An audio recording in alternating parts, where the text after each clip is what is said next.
बिस्मिल्लाहिर्रहमानिर्रहीम। अस्सलाम वालेकुम। रसूलुल्लाह सल्लल्लाहु अलैहि वसल्लम ने फरमाया, जो शख्स किसी को अतिया दे तो फिर उसके लिए जायज़ नहीं कि उसे वापस ले, मगर वालिद अपनी औलाद को जो अतिया दे उसे वापस ले सकता है, और जो शख्स तोहफा देकर वापस लेता वो उस कुत्ते की तरह है जो खाता है, हत्ता कि जब ज़रूरत से ज़्यादा सेर हो जाता है तो क्या करता है और फिर अपनी कैह को चाटने लगता है। सुनन निसाई हदीस नंबर 3720।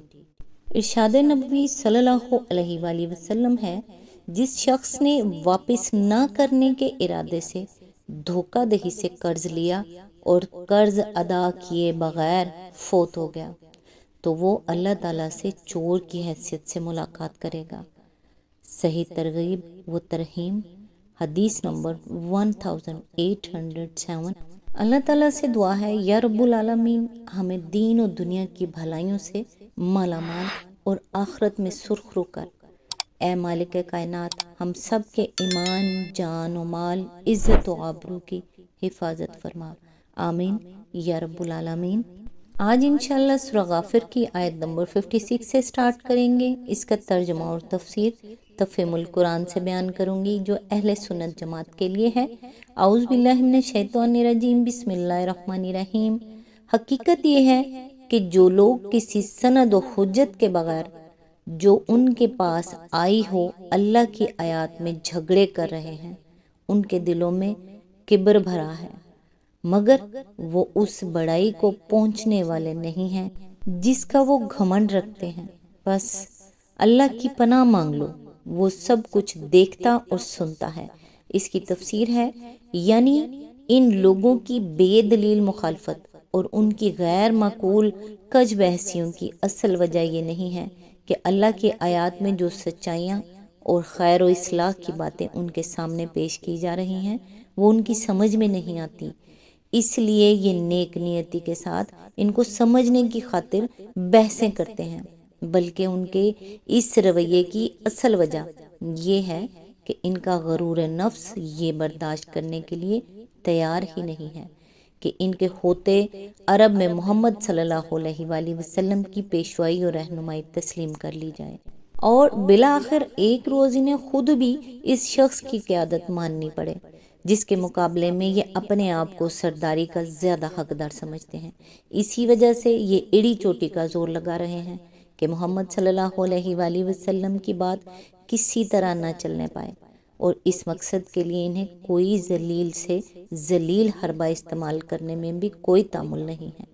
इसी आयत के ज़िमन में आगे फरमाया, दूसरे अल्फाज में मतलब ये है कि जिसको अल्लाह ने बड़ा बनाया है वही बड़ा बनकर रहेगा, और ये छोटे लोग अपनी बड़ाई कायम रखने की जो कोशिश कर रहे हैं वो सब आखिरकार नाकाम हो जाएंगे।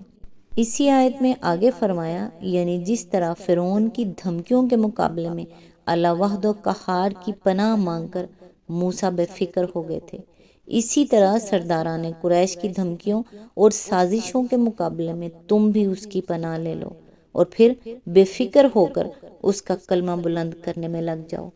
आयत नंबर 57। आसमानों और ज़मीन का पैदा करना इंसान को पैदा करने की बनिस्बत यकीनन ज़्यादा बड़ा काम है, मगर अक्सर लोग जानते नहीं हैं। इसकी तफसीर है, पिछले 3.5 रकूओं में सरदारान कुरैश की साजिशों पर तबसरा करने के बाद अब यहाँ से खिताब का रुख अवाम की तरफ फिर रहा है और उनको ये समझाया जा रहा है कि जिन हक़ाइक़ को मानने की दावत मोहम्मद सल्लल्लाहु अलैहि वसल्लम तुमको दे रहे हैं वो सरासर माकूल हैं। इनको मान लेने ही में तुम्हारी भलाई है और ना मानना तुम्हारे अपने लिए तबाहकुन है।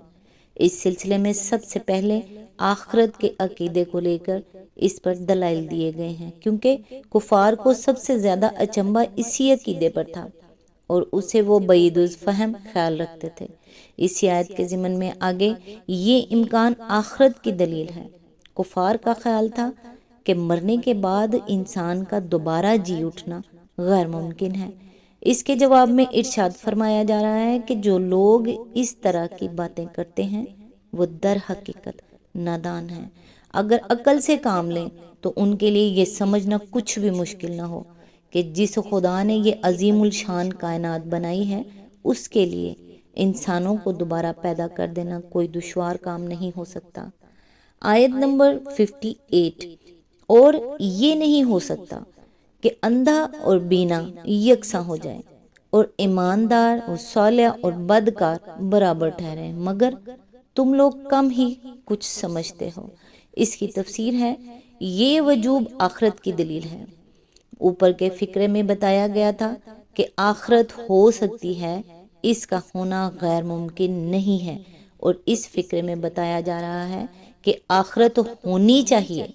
عقل اور انصاف کا تقاضا یہ ہے کہ وہ ہو، اور اس کا ہونا نہیں بلکہ نہ ہونا خلاف عقل و انصاف ہے۔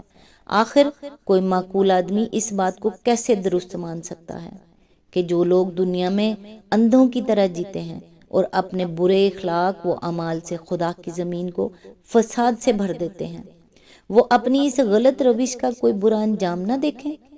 اور اسی طرح وہ لوگ بھی جو دنیا میں آنکھیں کھول کر چلتے ہیں اور ایمان لا کر نیک عمل کرتے ہیں، اپنی اس اچھی کارکردگی کا کوئی اچھا نتیجہ دیکھنے سے محروم رہ جائیں؟